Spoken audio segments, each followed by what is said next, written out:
Welcome back. Stasa23 here, back again with some knife therapy. Before I get started, if you like this video, please drop a thumbs up on it. It helps out the channel. And if not, thumbs down also works. If you like knife content, and I think you do, hit that subscribe button with the bell notification so you don't miss any of the content. Today I have for you the Kizer Vanguard Edition horn. Comes in at $62. I picked mine up off of Amazon because they seem to get theirs before anybody else.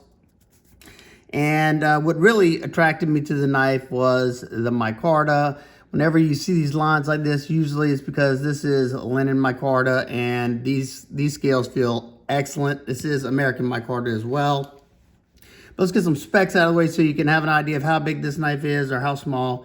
It's a total length of 7.6 ounces, so it's that medium to small range. 7.6 inches, 3.2 inch blade. Your grip area from here to here is around 3 3/4 of an inch. This flipper tab is removable, so if you remove that, you got this choil area. If you do that, it's 4.5 inches, so that's pretty interesting. Your thickness in scale from here to here is 0.51 inches, so a little bit above average. Closed width in the pocket is 1.38 inches, and your blade stock thickness is 0.11 inches. And they ground this one nice and thin, at least on my particular one. It's ground at the thinnest portion at 15 thousandths, sharpened at 20 degrees per side. Before I get into like my final thoughts, let's break off some cutting footage and I'll be right back. We're going to test the sharpness. This is the factory edge.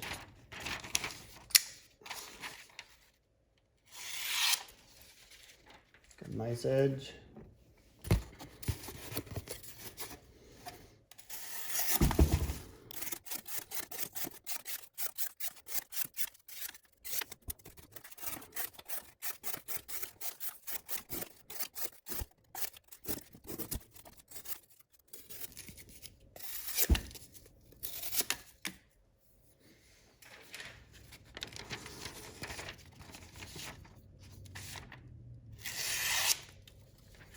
Still good.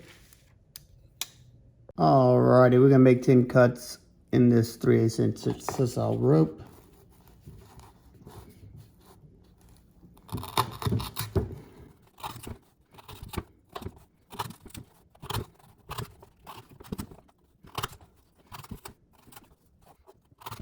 Alright, let it go because I'm cliff blade. Still sharp. Alrighty, we're going to test the ergos real quick by doing a little bit of 2x4 wood shaving.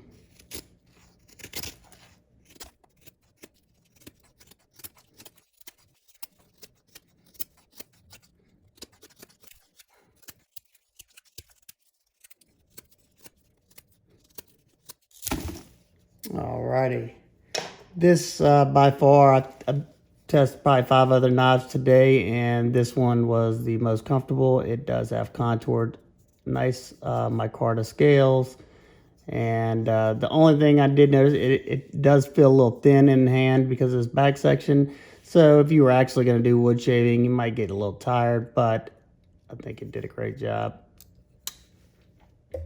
All right, now we'll cut up a bunch of different materials. We got some thick, dense tubing, some medium, dense tubing, some, I think it's a 1/2 inch bungee, and some denim, along with some saddle leather.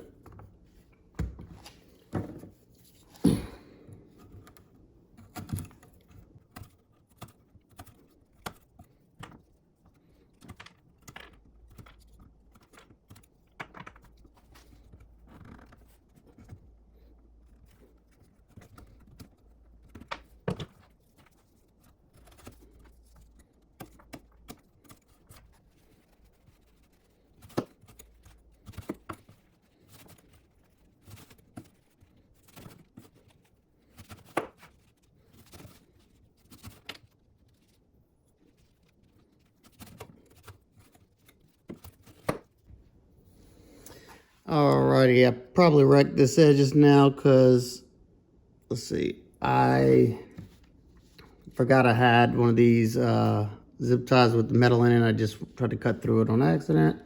But you can see how thick this denim was. Let's see if yeah, got up here in the front. You can see that light right here reflecting. But check that edge.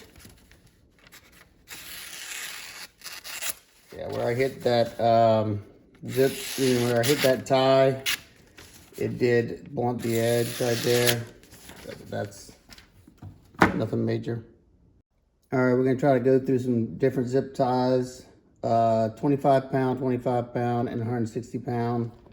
We'll push cut the first one.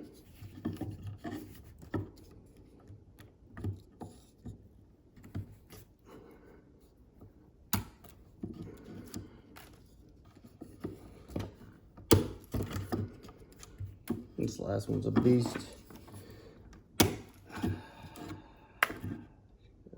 This is some old jumper cable wire that we're gonna try to slice through.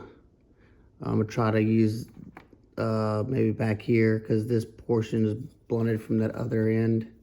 But we're just gonna try to do some slices through here.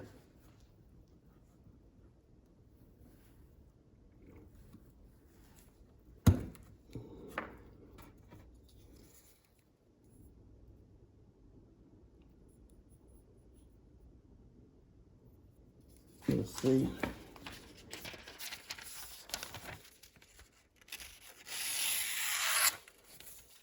All right, we're gonna do 3 strikes, edge impact strikes on this aluminum round bar.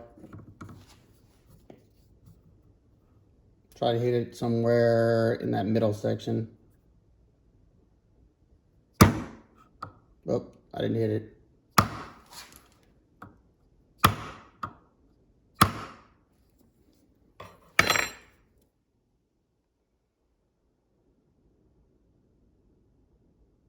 No major damage that I see.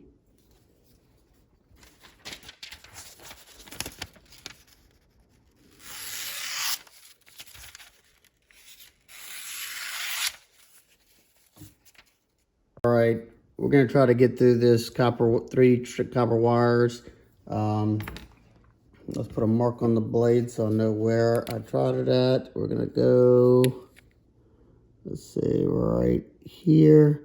Last knife I tested did perfectly fine with this. We'll see how this one does. Let's see, mark right there. Hopefully it's sharp enough.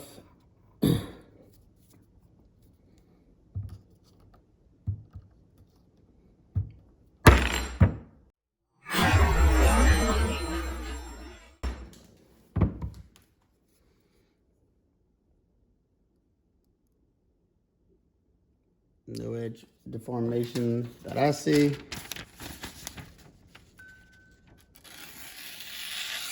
Perfectly fine. Well, I hope y'all enjoyed that. I know I enjoyed doing it.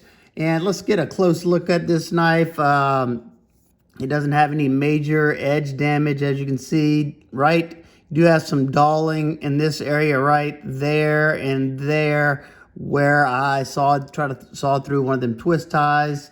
You know, that would happen on pretty much any knife. It's not terrible, but I don't have any major chips or anything that I could see. I like the blade shape, very good utility blade shape with that Warncliffe blade. It does look a little funky in my opinion, but it did a great job.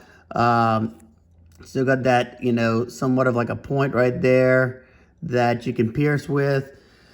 You have multiple opening methods with this knife, and that's awesome.